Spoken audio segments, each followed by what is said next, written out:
Hello welcome friends. तो दोस्तों I think आप सभी Lalit Narayan Mithila university Darbhanga part 2 English honours के स्टूडेंट्स होंगे। दोस्तों पेपर थर्ड के लिए जो क्वेश्चन मैं गेस कर रखा था वहाँ से एग्जैक्टली क्वेश्चन एग्जाम में मिले हैं, एक्सप्लेनेशन से लेकर के लॉन्ग क्वेश्चन तक। आज की इस वीडियो में हम पेपर 4 से रिलेटेड क्वेश्चन गेस करेंगे और यहाँ से भी आपको एग्जाम में डायरेक्ट क्वेश्चन देखने को मिलेंगे। तो चलिए वीडियो शुरू करते हैं। दोस्तों आप सभी को पता ही होगा पेपर 4 में हमें 4 सेक्शन कवर करना होता है, जिसमें से 2 सेक्शन जो होता है वो होता है नॉवेल का।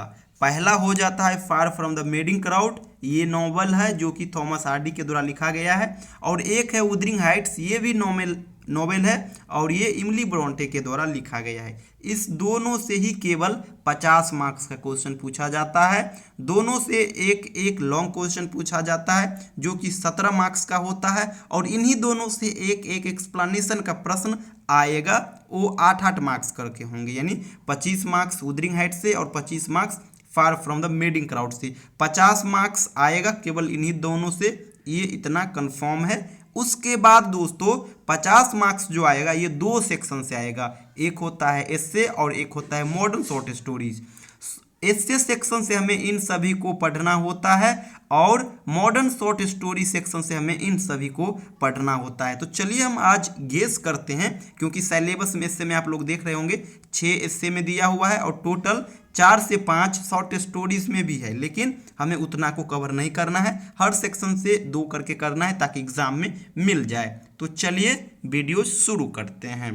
दोस्तों सबसे पहले हम आ जाते हैं वुदरिंग हाइट्स के ऊपर। दोस्तों वुदरिंग हाइट्स से जो क्वेश्चन बनेंगे वो इस प्रकार से बनेंगे। Discuss love and hate relationship in Wuthering Heights. अगला है narrative art of Wuthering Heights, या फिर पूछ सकता है discuss atmosphere of the novel Wuthering Heights, या फिर वुदरिंग हाइट्स का या तो टाइटल पूछ सकता है या तो थीम पूछ सकता है या फिर प्लॉट कंस्ट्रक्शन, कुछ भी पूछ सकता है वुदरिंग हाइट्स से। इसके बाद अगर कैरेक्टर से क्वेश्चन आएगा ना तो कैथरीन अर्लसो का ही कैरेक्टर आपसे पूछा जाएगा, क्योंकि ये वुदरिंग हाइट्स का हीरोइन है। अगर हीरो का बात करें तो वो हेथक्लिफ है, वो 20 में क्वेश्चन आ चुका है, इसीलिए 21 में कैथरीन के आने का संभावना है। तो ये हो गया वुदरिंग हाइट्स का। और वुदरिंग हाइट्स से आपको पता ही है एक लॉन्ग क्वेश्चन आएगा जो 17 मार्क्स का होगा और एक एक्सप्लेन करने वाला क्वेश्चन होगा वो 8 मार्क्स का होगा। अब चलते हैं next question far from the Madding crowd के ऊपर। दोस्तों इस सेक्शन के लिए आप ये प्रश्न तैयार करना, जिसमें से पहला है discuss Far from the Madding Crowd is a rustic novel, या फिर discuss Far from the Madding Crowd is a romantic pastoral comedy. इसके बाद अगला क्वेश्चन है how did Fanny take her revenge in the novel Far from the Madding Crowd. और character के लिए आप वात्सेवा का कैरेक्टर प्रिपेयर कर लेना।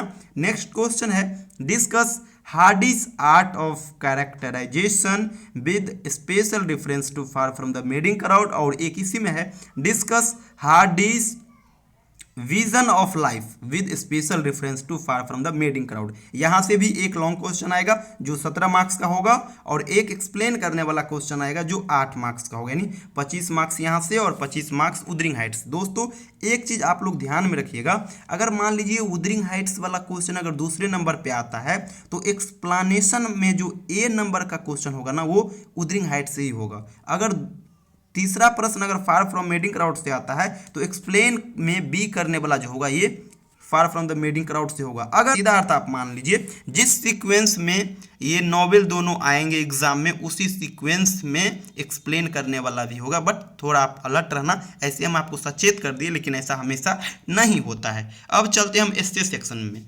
दोस्तों एक एस्से सेक्शन में तो इसे बहुत है, लेकिन हमें केवल और केवल ऑफ स्टडीज, प्लेजर और द मनी बॉक्स, इस 3 को ही करना है। और इस 3 में से ही मुझे लग रहा है इसी 2 क्वेश्चन में से कोई एक तो आना तय है। ऐसे इस 3 में से 2 आएगा, इसके लिए आप निश्चिंत रहना, ब्यूटी को इग्नोर कर देना, कोई दिक्कत नहीं है।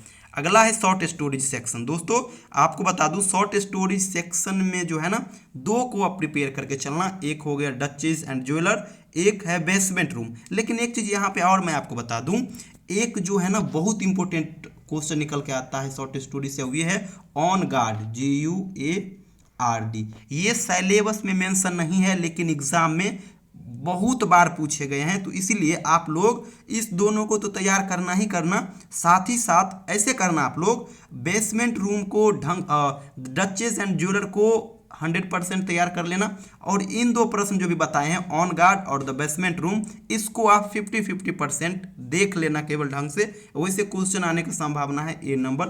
ऑन गार्ड को एक बार आप जरूर देख लेना क्योंकि इनके आने का भी संभावना बहुत ज़्यादा है। और दोस्तों अभी जितने भी क्वेश्चन हम ऊपर डिस्कस किए हैं, अगर उन सभी का अगर आप लोग आंसर लेना चाहते हो तो उन सभी जो क्वेश्चन है उनका आंसर का मैं एक पीडीएफ बनाया हूं, और वो पीडीएफ अगर आप लेना चाहते हो तो स्क्रीन पे जो नंबर शो हो रहा है 70 48 92 87 46, इस पे आप मुझे व्हाट्सअप कर देना, कॉल मत करना क्योंकि मैं 10 बजे शाम को 6 बजे तक फ्री नहीं होता हूँ। 6 बजे के बाद करिएगा तो हो सकता है पिकअप भी कर लूँ। वैसे आप लोग व्हाट्सअप कर देना और मैसेज में लिख देना पेपर 4 इंग्लिश पीडीएफ, मैं आपको वहाँ पे वो अवेलेबल करा दूंगा।